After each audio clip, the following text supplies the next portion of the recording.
আরে শোতে স্বাগতম।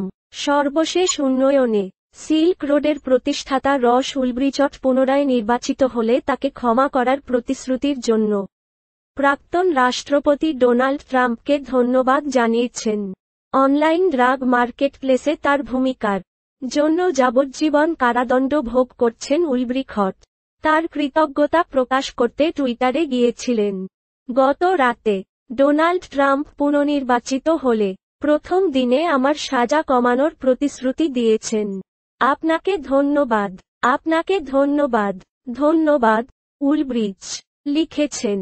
ওহিওতে এক সমাবেশে ট্রাম্প বলেছিলেন যে তিনি পুনরায় নির্বাচিত হলে তিনি উলব্রিক্টকে ক্ষমা করবেন বলে। উলব্রিক্টের মন্তব্য এসেছে। ট্রাম্প বলেন, আমরা একজন যুবকের সাজা কমাতে যাচ্ছি যার সাথে খুব অন্যায় আচরণ করা হয়েছে, তার সাথে খুব অন্যায় আচরণ করা হয়েছে।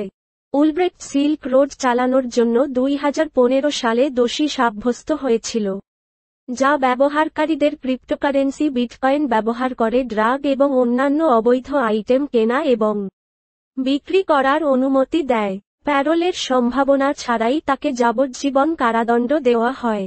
উলব্রিক্টের সমর্থকেরা যুক্তি দিয়েছিলেন যে তিনি একজন স্বপ্নদর্শী ছিলেন যাকে সরকার অন্যায়ভাবে লক্ষ্যবস্তু করেছিল।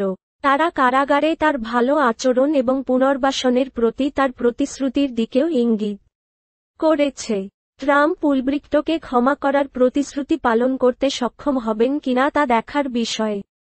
যাই হোক, উলব্রিক্টের মন্তব্য থেকে বোঝা যায় যে তিনি আশাবাদী যে তিনি অদূর ভবিষ্যতে কারাগার থেকে মুক্তি পাবেন।